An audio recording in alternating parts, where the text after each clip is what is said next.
abe man abrante no to wo emi se woni maami wo fi ena woni nua ba nji ndi se wo yire kosase mo gina ho a wo kam se nyame suro woni mu a ne o kanu nka wonka o wo ba woni fi a nya wo kanu nka wonka e Jacob na video amu tresisi a me hwe wo TV so wo be wusa me ni da ko anuma any Samuel Brown for having anything now.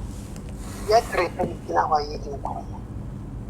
Yen bang the be about lot and Busha every other street. Necessary be put over the now. Yamete, and say, Cassibia back, Kate and Miriam, yes, I went there with my security police. But I didn't enter there with them because police said, or Momo will be any mechunko. So my guys were outside. Obiamba inside and I'm kwasa me kokunto kwa omure mu no mo ba ye no me identify one guy in fact two guys so mo fika so mo ye NDC for and outside say Hawa Koomson no one and so when they came in they just pounced on me it is all route na wa katire me say atwe bi wo me tirimunti na me take pepper spray ekwa yes say wo waka wo na wo hu sonson amudwane at a polling center, registration. Beba man can would be antokwa. Omo the second one is so muku.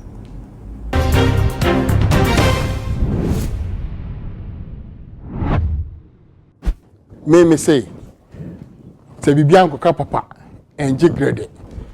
Wine a year, who caused it? That is what we all have to look for.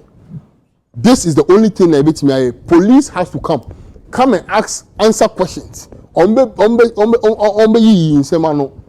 we are not safe. All right, yeah, never say no honorable Hawa Koomson bit made in Comaca. On about some kind of Yamoajo. Yeah, Jacob. I'll be Biaboko. Minimum 5 went in a way. Yeah, that's no woman. So here. I may have done a way. The radio. Kafra. Yan share the see your hono, Obia Kasa, Niti to near this phone, Kasa, Masamo Moka, and he said, what the pepper spray call, what the pepper spray no quiet day. Because say, oh, Fred say you need more men, and in the Ametisa, could be what sir. Jacob Ramedasi, and say after the incident, me Kasoa baby, yeah.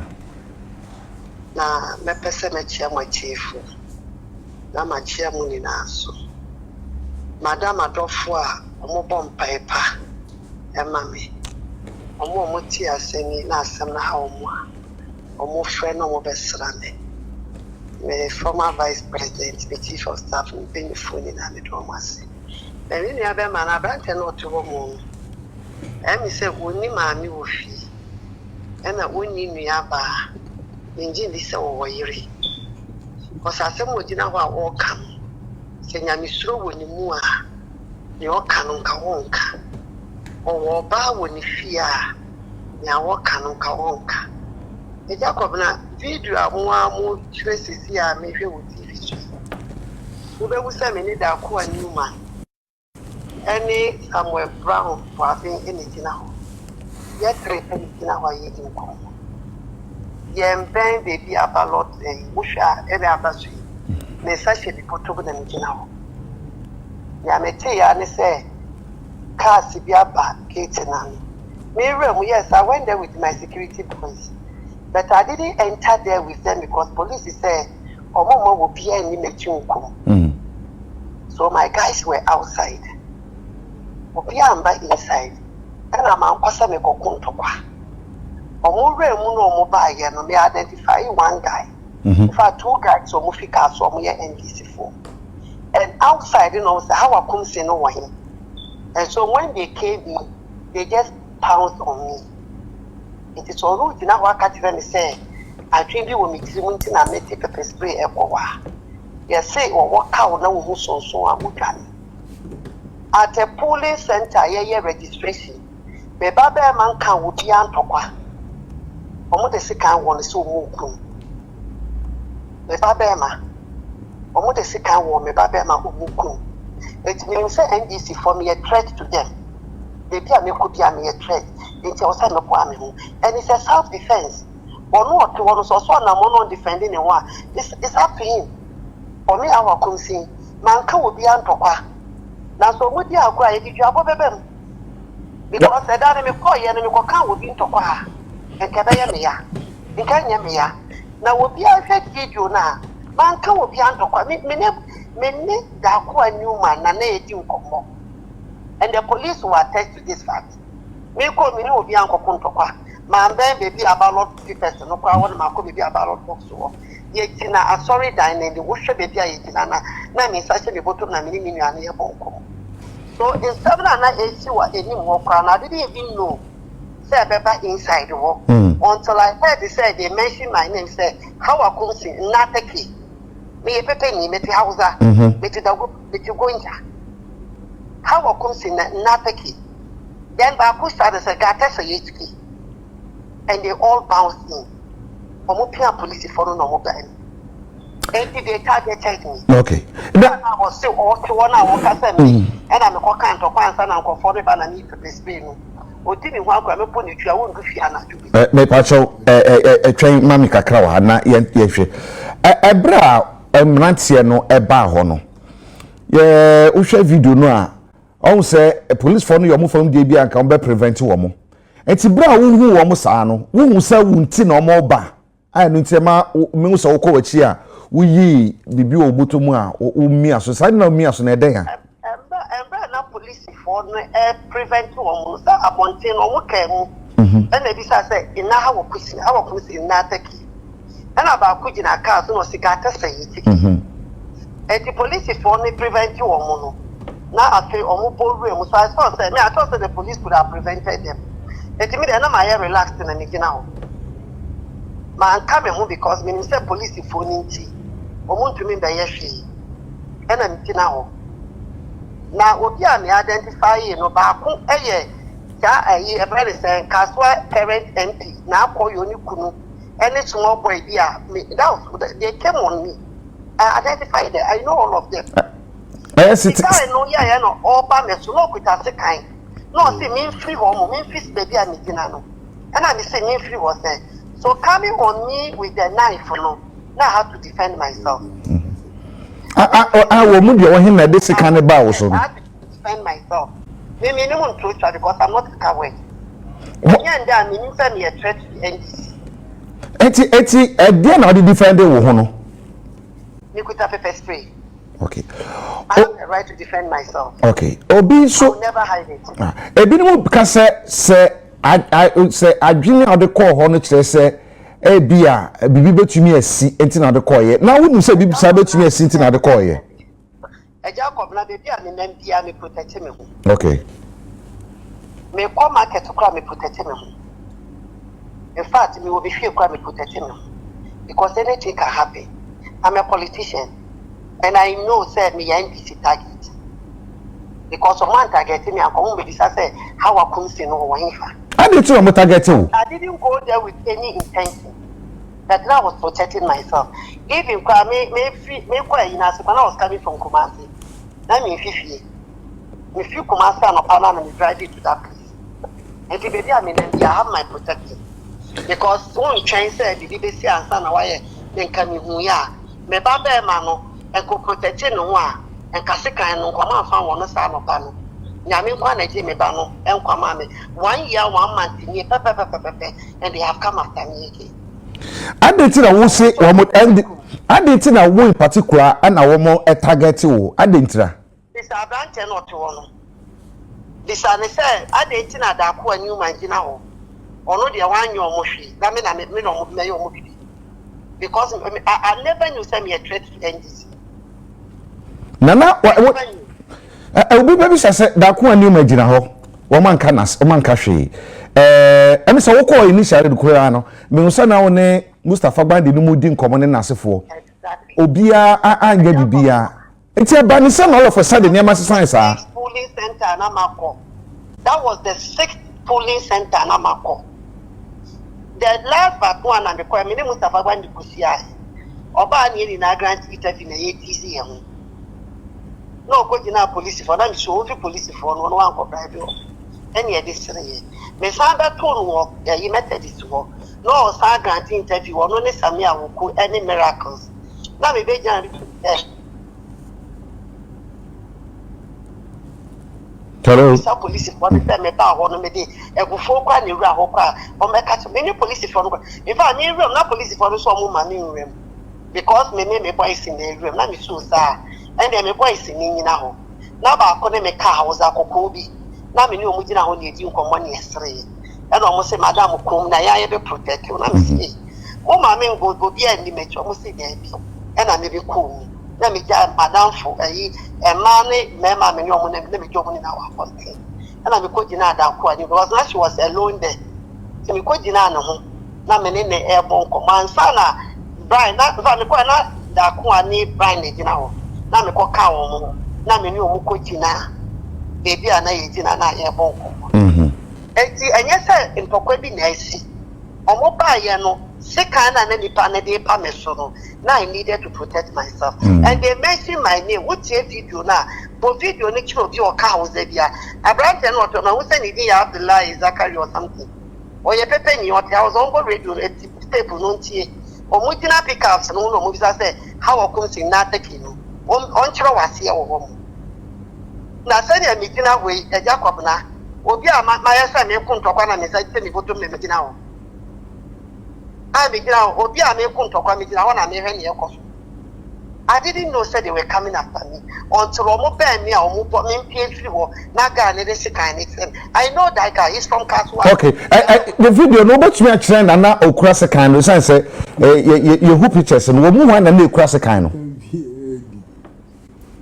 but chow me hu wa ha but now on share jacket or a short guy or share jacket among them one na the video no gina ya e bi anka metumi hu yeah,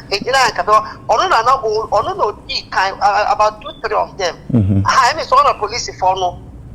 As from the gate, you know, police for those a short guy, the extra jacket on a tidy so. One will be share a year for the same element, you know. That area, that person is there. It's a home no move to and who so could ask the kind. One will say, Lady Bishop Pinky, I met you. Yeah. Baby Pinky, or a security officer. You know, police for me, you cried in a net. You know, many ladies, any now won't come on. Me tea that like we were just cracking. That's the lady there. That many lady you come over and madam and I mean that go up.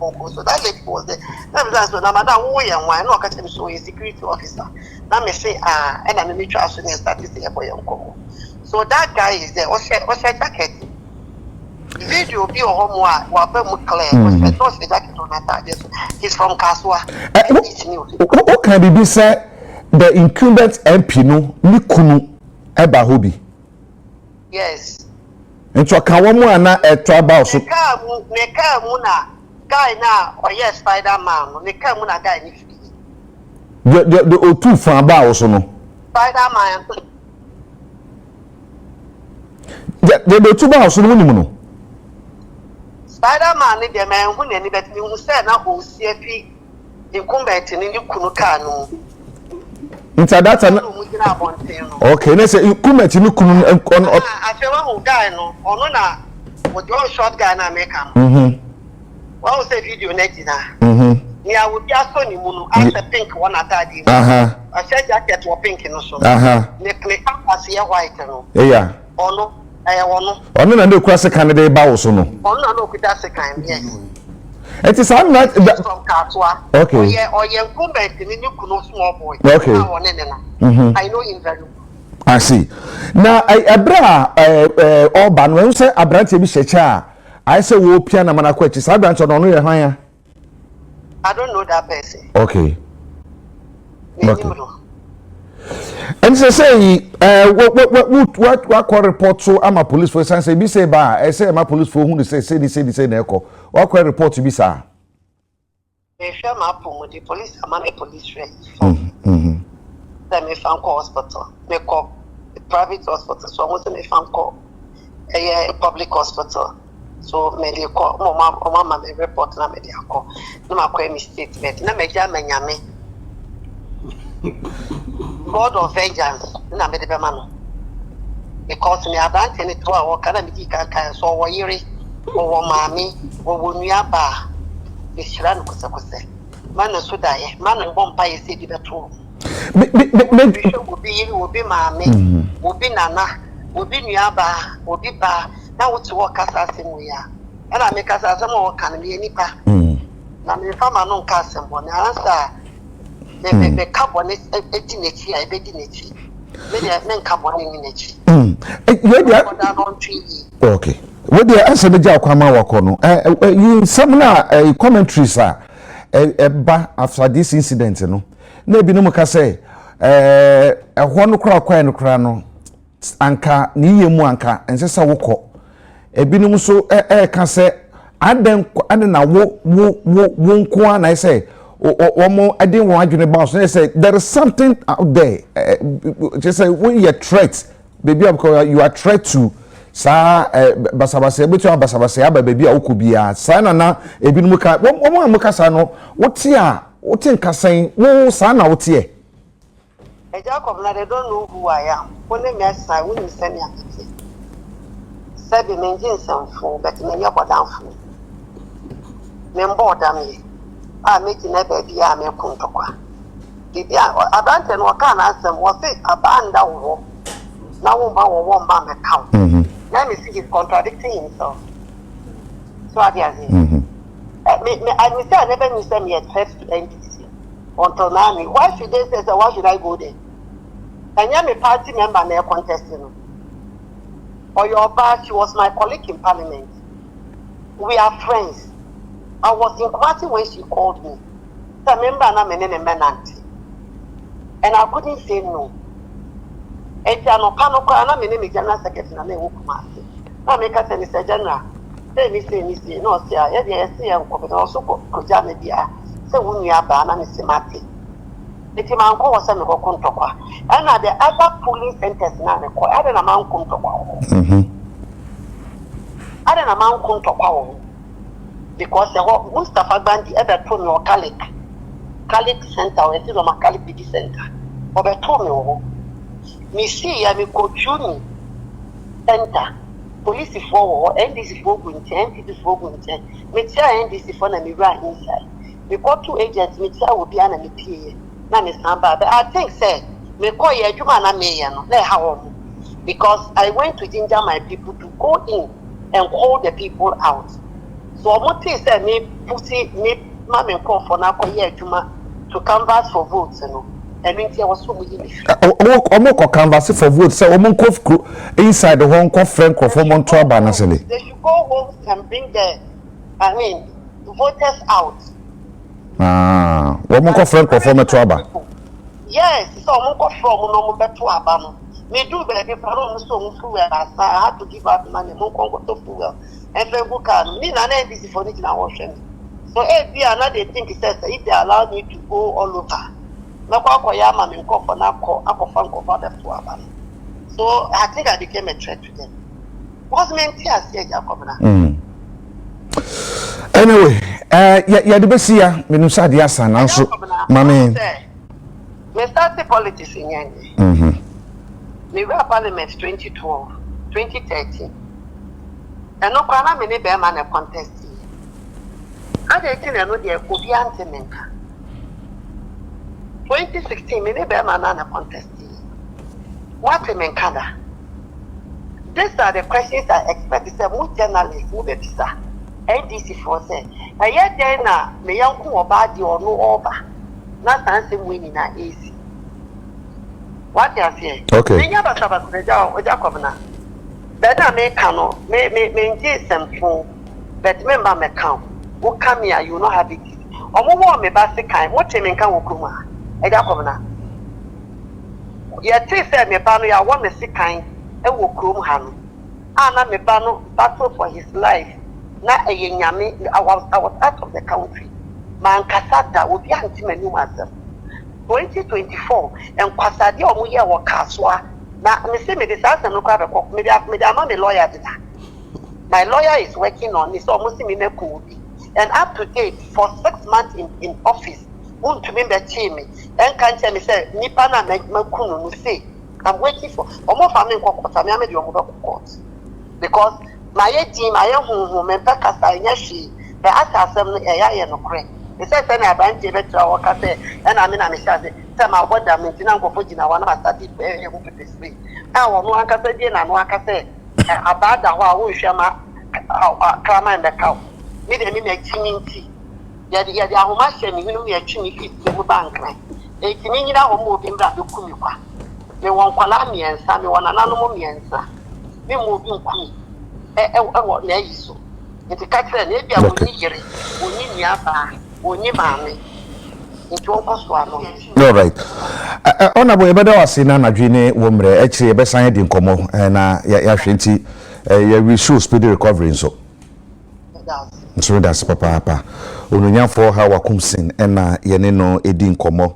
enka ne mrase bedwani edema ewutu senya east na sam o se enani de di kan kora wo kasa wo afidie so bra asemi esi ye no nti it's a privilege nti ya obesi abreki news no to wakasa yeah sorry wo se onye basabasa na esesem oye threat to mo party no 2 minutes ni sorry me the onye threat can never be a threat we all sit here oba na oka ho asem say oni bema koye na yate bema nka oni oba akọ oba na on city no so the woman is powerful the woman has worked the people like her among from work as well who say no they don't want such a character to be their MP and so I'm booting it out no if not a minister MP, minister, so with all the power, with all the arrogancy, with all the pride that Ukraine or one in